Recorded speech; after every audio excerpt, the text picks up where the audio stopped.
Hey, Crypto Growth fam, how's it going? This is your host Shazib signing in. We're back with another video, guys. In this video, we will be discussing stellarxlm insights on blockchain. It's going to be an interesting one, guys, so make sure to watch till the end.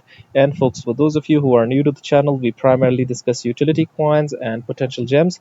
If you're interested in any of that stuff, then subscribe the channel and hit the notification icon for regular videos. And you can also support the channel by becoming a Patreon, so do check that out as well, only if you're interested. And folks, keep your assets safe, and for that you guys can check out the Crypto Growth exclusive discount offer on Decent. Decent is convenient, safe, and secure. You can check out their biometric wallet, which has got a phenomenal $50 off. And you can also check out their biometric wallet 2x package, guys, which has got an astonishing $129 off, only if you follow the link in the description box below. By the way, folks, Decent supports 3000 plus of your favorite coins and tokens, and it supports 50 plus blockchain mainnets, including our favorite Stellar. I personally prefer storing the assets in a cold hardware wallet, so do check out Decent and be safe. Anyways, guys, now let us look into the price and chart of Stellar at the time of the recording, and let's see what it has been up to lately, guys. So not much has changed. It is still above the 10-cent mark that I've talked about, a crucial support level. Let's hope that it remains above it. And we're basically testing the support level still. Let's hope that these support levels stay intact, and from this point onward, slowly and gradually, Stellar goes back to its all-time highs. Let's hope so. So, guys, I was going through some Stellar material, XLM material, and I came across this video over here, guys. An innovator's journey, insights on blockchain, space exploration, and AI impact from Stellar Development Foundation itself, guys. So you can check out this whole thing yourselves. This is almost 31 minutes long, but we're going to be looking at a piece of this where Jed talks about innovation, blockchain, and these interesting stuff. So let's see what Mr. Jed has to say. Making a peer-to-peer network, right? So it's inherently less interesting. So I didn't do it that long, but yeah. And the Bitcoin exchange, was that when you first got into Bitcoin, or had you already been sort of understood it, knew about it, played with it a bit, and then you sort of delved into it? No, that was I learned about Bitcoin in that summer of like 2010, and then like a couple weeks later had made knockoffs. So yeah, it was kind of a way to kind of like understand Bitcoin better and like work with it and stuff like that, like build a real thing on top of it. So that was part of the motivation, and also just there was no real way to buy Bitcoin before that, or like that wasn't super clunky.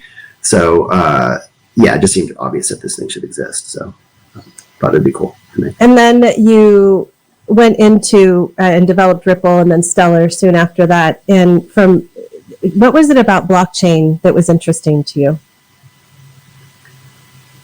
Well, I mean, just the fact that I could basically before I ran into Bitcoin or discovered Bitcoin, I didn't think it was possible to solve that problem where you could have this like record or like account in the world that everybody agreed on, but no one was in charge of. And that's like a super powerful idea. It allows you to do lots of different things, and allows you to kind of operate in this decentralized manner where, now you can send value around to people without really having these intermediaries, which I think is very powerful. And it's like similar to how the internet works, right? Where pre-internet, you needed like intermediaries to like deliver information from one person to another. But like post-internet, you kind of don't need that, right? So, and it just unlocks, like, I just feel like anytime you can kind of like decentralize these like concentrations of power, it ends up being better for everybody, right? This is kind of what the file sharing thing was too. It's like before file sharing, it was hard to just like, if you made something, it was very hard to distribute it out there to the world, but post file sharing, like you could do that very easily, right? So, yeah, so I think it was kind of a similar idea. It's just like, how do you kind of enable access to lots of folks and just kind of like level the playing field essentially. And yeah, and then the technology was just like super interesting. Like, again, it was like this peer-to-peer system that is very complicated, and yeah, it's just like technically very cool. And then I think it could potentially have like lots of really good benefits for folks. So yeah. When you did started eDonkey and then Mt. Gox and then even Ripple and Stellar, did you start them from the standpoint of thinking about the tech stack, or were you starting from the standpoint of thinking, oh, there could be a business here, or was it both? Well, with eDonkey, I thought that I could make something that people would like be excited about and use. With Mt. Gox, it was more just kind of on a lark, just to see like, hey, will this work? It was just kind of I mean, I only ran that for like 6 months or something like that, so it wasn't very long. But yeah, and well, with Ripple, yeah, I thought, hey, I think Bitcoin's awesome, but I do think that there's some more efficient way. I think the mining process is sort of this constant drag on the system, where it's kind of like sucking value out, and it's been okay to date just because there's been more money flowing into it. But at some point that will change, and at equilibrium, I think mining will be like a huge problem. So I wanted to figure out a way to again solve this like distributed ledger that everyone agrees on without mining, and so that kind of led to the idea of that like underpin Ripple. But yeah, so I was hoping that people would use that and it would take off. So when you think about like your time when you worked full time in blockchain, so you can include Mt. Gox, you can include Stellar, you can include Ripple. What was the biggest challenge that you faced during that time as you're building these organizations? I mean, that like all of those were pretty early days in crypto. So there was, there's still a lot of regulatory uncertainty, but there was even more then. So that was definitely an issue. It was maybe a little bit harder to attract talent, just because like people were very uncertain about what this stuff was, and you kind of had to have a certain mindset to be into it, and like a kind of an appetite for risk. So I think that was one of the biggest challenges, is to actually convince people that this wasn't just some crazy scam, and that it had legs and would be meaningful and useful for folks. That obviously got easier and easier as the years have gone by. But yeah, that the regulatory thing and just like the general uncertainty around the whole enterprise was probably the hardest part. Yeah, I always think about the fact that we want this to happen so quickly with blockchain. And if you think about how long it took the internet to get to like success, whatever that means, we are expecting massive change in a really short period of time, which I know we should be able to get to because the tech stack is there. But it's just an interesting thing to say, like when you think about risk, I think that people feel like there's less risk now in this space. But I still think the regulatory uncertainty sways back and forth every few days. So, yeah. So those things are still kind of there. Well, once you decided that that you were going to step away from Stellar, at least from a full-time standpoint, I know that he's still our chair, and we still spend a lot of time together. When you thought about what you were going to do next, how did you decide? I know you have two companies that you founded since then, so Astera and Vast, but how did you decide that you were going to get into the space, or in terms of Astera and AI? Yeah. Let's see. I guess, I really like this phase between projects where, there's lots of ideas and you're kind of trying to figure out what to do, and you kind of explore freely. Once you set on a project, you're kind of I did eDonkey for 7 years, and SDF, I was there for 7 years also. It's a big chunk of time the way you just are committed to it, and that's all you're thinking about. And so I definitely was excited to take a step back and just be able to think broadly about, hey, what's important in the world, what am I interested in, what do my skills, what can I actually make an impact, and what is kind of useful to do. But I kind of got too excited and ended up starting both of these things, which in retrospect I should have just done one, but it is what it is. So yeah, so both of them are things that I've been kind of thinking about and wanting to do for a very long time.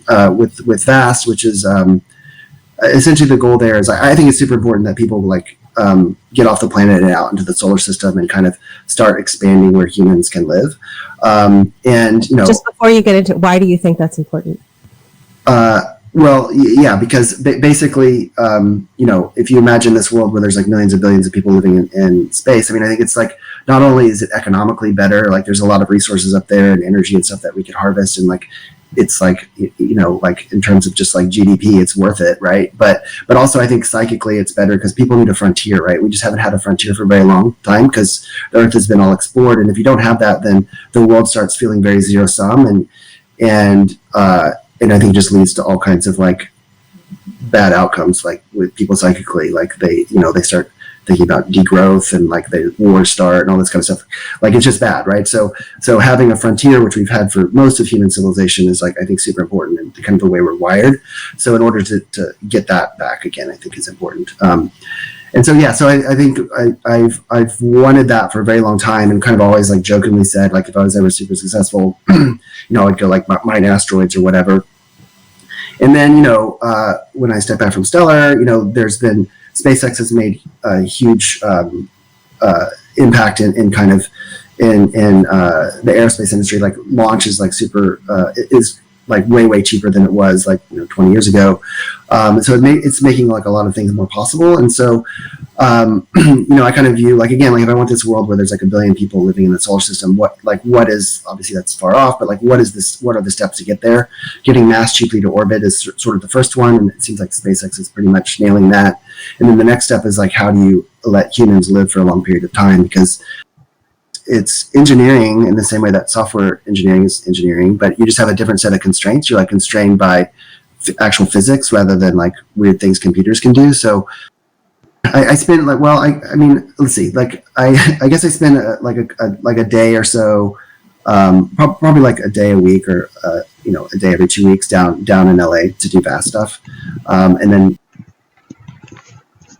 Guys, you have to check this entire thing. Jer has to say is some interesting stuff.